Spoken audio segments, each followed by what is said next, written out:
Ja mám tu česť dneska uvítať jednoho z našich najmladších kolegov, najnovších kolegov, s ktorým sme sa skoro 2 roky naťahovali, či bude mať chuť alebo nebude mať chuť z toho krásneho Slovenska z Banskej Bystrice prísť k nám do Velvar. Kolega Ondra má na starosti nákup v rámci celej našej skupiny v Českej republike a je to človek, ktorému vďačíme za to, že máme do tých pecí čo dať.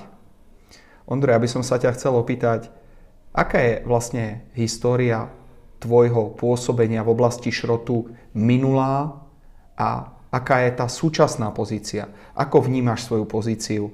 Ako sa vyvíjali šroty? Ako sa vyvíjal dodávateľský reťazec?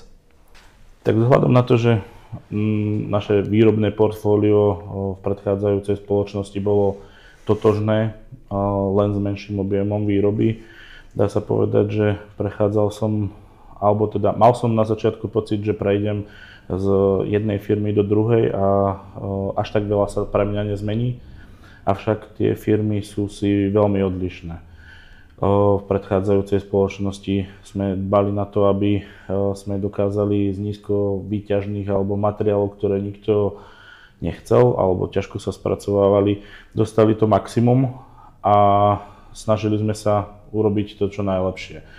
Tu je tá kombinácia toho použiť horšiu kvalitu materiálov, ale udržať si veľký výkon alebo vysoký výkon s ešte vyššou kvalitou materiálu alebo teda ešte vysokým štandardom. Ja som sa v predchádzajúcej práci nevstýkal s priamými odberateľmi, čo sa týka automotív. Vždy to boli ako keby tie medzisúčasti k tomu Tier 1 alebo podobne. Takže pre mňa je to úplne niečo nové, aj keď biznis je rovnaký. Čo sa týka toho vývinu materiálov alebo celkovo vývinu toho nákupu, odvtedy, ako som to začal robiť, sa to strašne zmenilo tým, že každý od najmenšieho šrotára sa snaží pridať tomu materiálu nejakú hodnotu, aby tá hodnota ostala u neho a on dostal zaplatené čo najviac.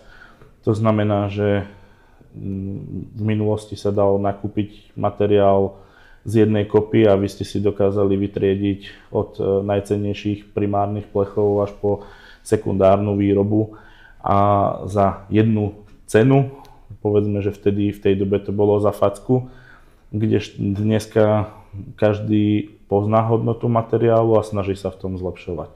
V tomto je to prostredie zložitejšie. Dodávateľia sú, alebo teda snažia sa zlepšovať.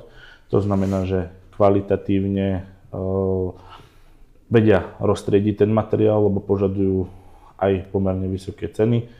Ale v konečnom dôsledku začína sa vo veľkom, alebo teda strašne veľký objem malých sa premieňa v skupiny, ktoré začínajú ovládať tento trh.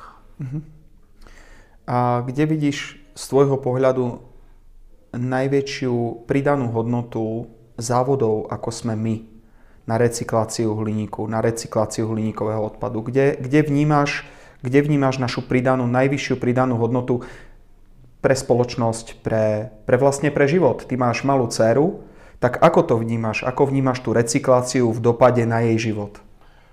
Vzhľadom na to, že sa nachádzame vo firme, ktorá nie je iba recyklátorom na jedného druhu materiálu, to znamená, že nerecyklujeme iba hliník, ale odpad, ktorý vytvoríme, recyklujeme a snažíme sa ho ešte využiť do ďalších produktov a teda vracať ho naspäť do výroby.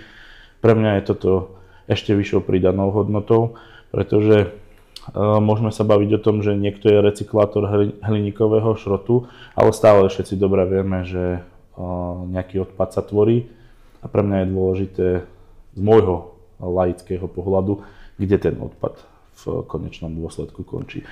U nás je to jeden veľký kruh, do ktorého keď ten materiál vstúpi od nášho dodávateľa, tak sa bude u nás točiť v skupine až dovtedy, kým z neho nevyšmykame to posledná.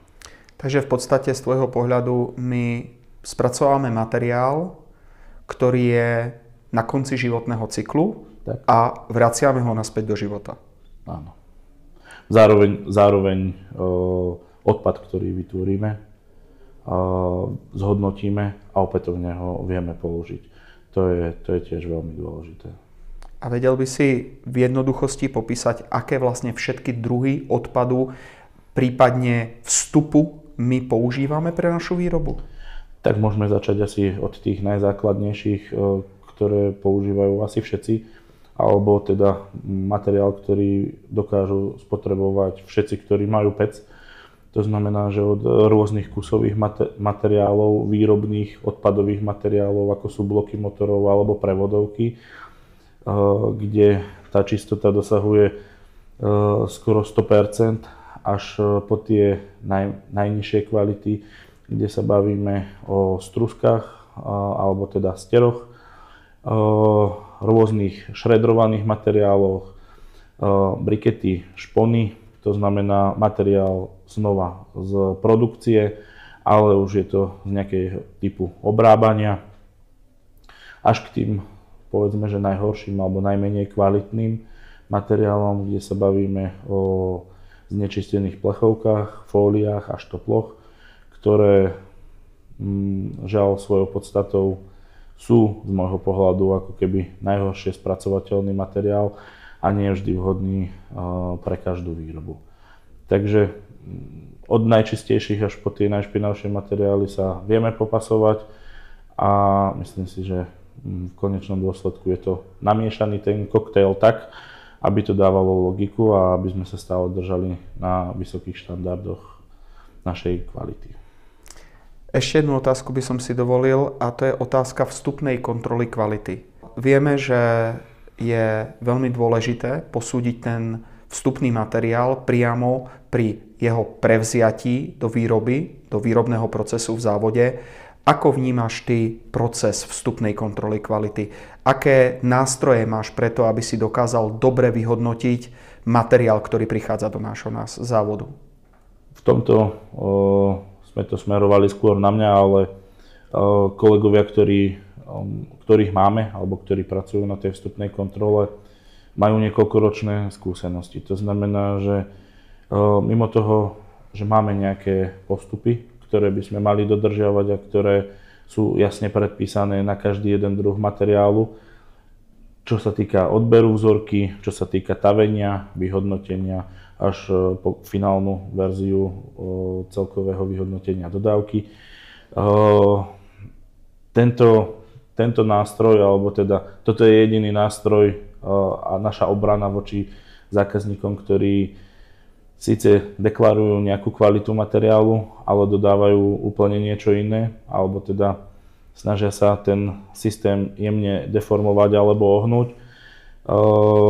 Toto je jeden z najdôležitejších nástrojov preto, aby sme sa v konečnom dôsledku na konci roka pozreli na to, že či sme naozaj niečo zarobili, alebo teda nám to išlo horšie a máme tam nejaké medzery.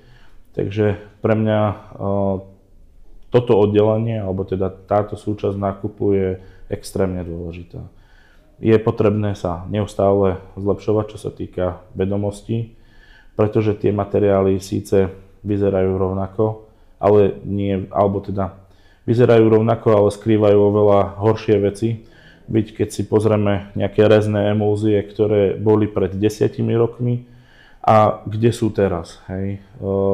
Na prvý pohľad nikdy ani nemusíte vidieť, že tam nejaká emulzia je. Na ruke necítite žiadny povlak a pri sušení vám ide zhorieť piecka. Čiže v tomto je nutné sa neustále vzdelávať, hlavne v materiáloch, ktoré prejdú nejakými produkciami alebo výrobami, pretože tak ako všetci aj výroby sú tlačené do nejakých noriem a používania čím ďalej tým ekologickejších vecí, ale nie vždy tie ekologické veci sú na prospech na začiatku dobre myslené.